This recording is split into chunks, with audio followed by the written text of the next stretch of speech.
स्वर्गीय वेशन राज भर जी बड़ा प्यार से गाँव है। कौन तर्ज कलाइन मास्टर? अरे अंगने में उड़े फूला के नवाये नदी। अरे अंगने में उड़े फूला के नवाये नदी। बाजले बधाइया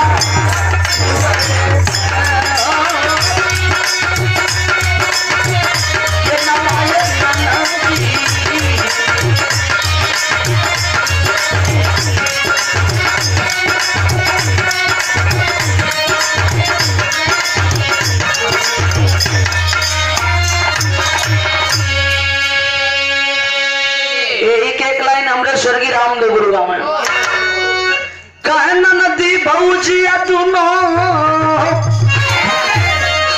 एक समौरिया। ए बाबू नदी भौजिया दुनो एक समौरिया। दुनों कपिया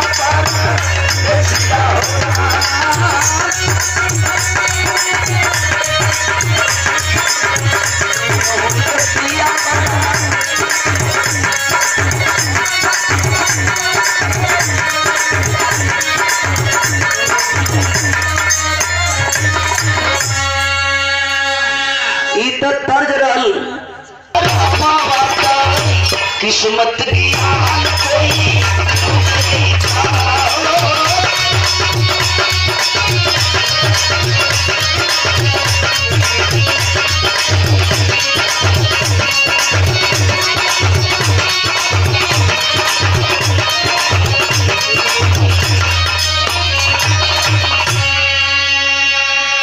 शाम पहली कड़ी बाबू चलता चलता रोक ठगारा वाले।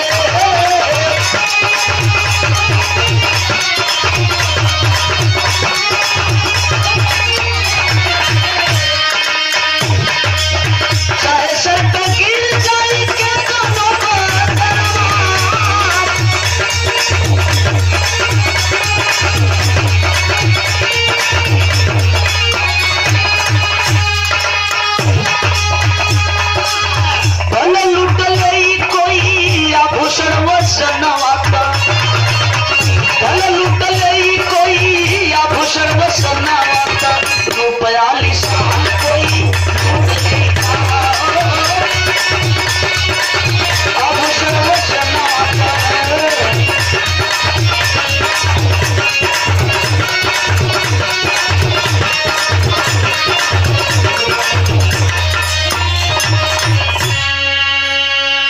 आभूषण का मतलब सोना चांदी रुपया खजाना होला।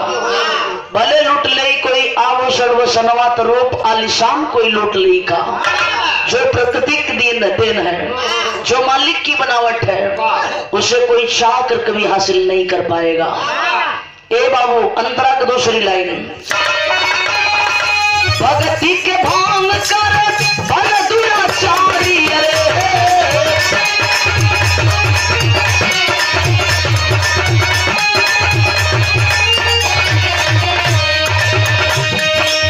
संगे संगे भेजवा बढ़ाए कभी जारी।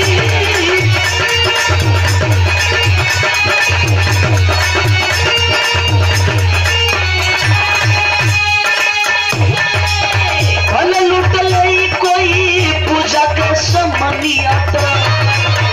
भले लूट ले कोई पूजा के समनिया। जो गवा दी कोई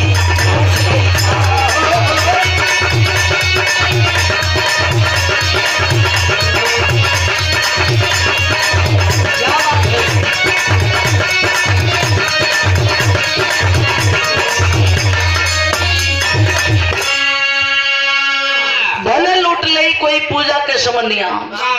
अगर आप पूजा की पूरी सामग्री सजाकर मंदिर की तरफ जा रहे हैं, कोई आपका विरोधी कोई भी पक्षी चाहे आपके भक्ति को भंग करना है तो धक्का मारकर हाथों से पूजा की सामग्री जमीन पर बिखेर देगा।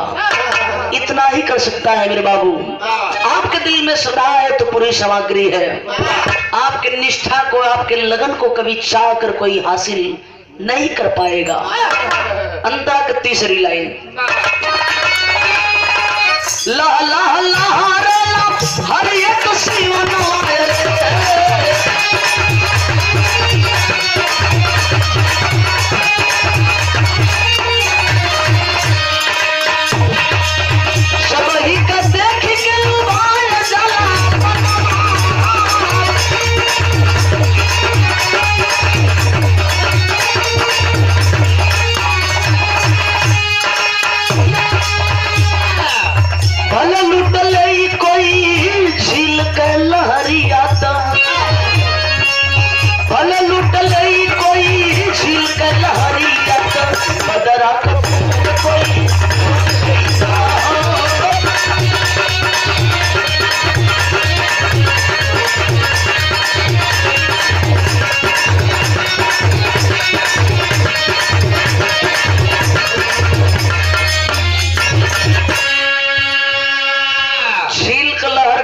चलता पानी होला, चाहे नदी का पानी हो, नाला का पानी हो, नहर का पानी हो, चलता पानी हो के वो कबो चाहे मेड़ाबंदी बना के 2 दिन 4 दिन 10 दिन खातिर अपना कब्जा में लोग कैद कर सकेला।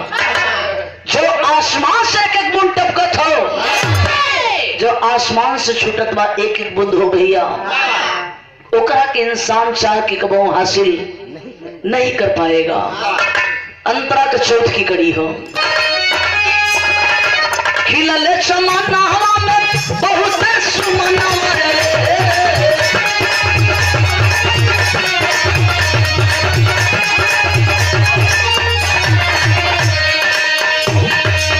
फुलवा के देखे दिल भाई जाला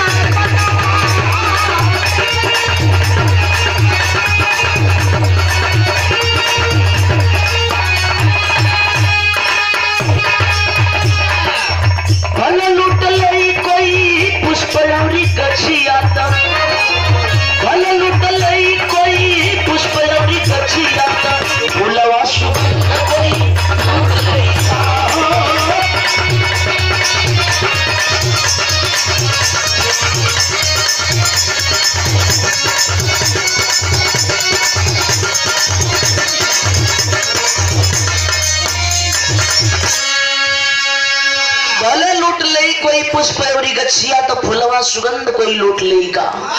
कहो आप लोग जात होगा नर्सरी में, देखत होगा फुलवारी में नाना प्रकार के फूल खिलल रहेला। फूल के देखला के बाद एकाएक कलेजा वाकई मोहित हो जाला, कितना नीक फूल खिलल बा। इच्छा करेला कि एके तोड़ ले, इंसान तोड़ लेगा, डाल पतई जमीन पे बिखेर देगा। इंसान के बस का इतना ही है मेरे बाबू। फूल के लाखों टुकड़ा में कर दिया जाए, लेकिन फूल का सुगंध जहां भी रही अपना में एक अलग पहचान रखी। ओकरा सुगंध के केहू चाह के कबहू हासिल ना कर पाई। आखिरी कड़ी, बिहारी गणेश राम लाल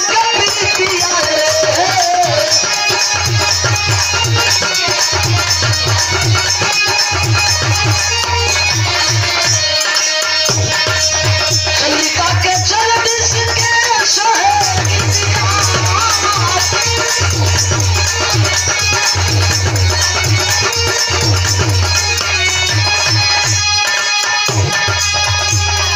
आखिरी भाव कवि जी बड़ा शोध के लिखला। न केहू केहू कबो भइल बा, न केहू केहू कबो होई। कैसे? बिहारी गणेश राम लाल के प्रीतिया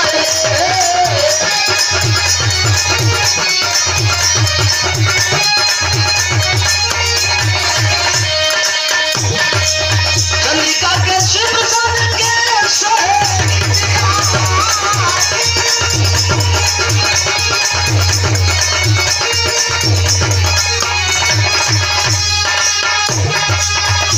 अरे कितना गवैया गा के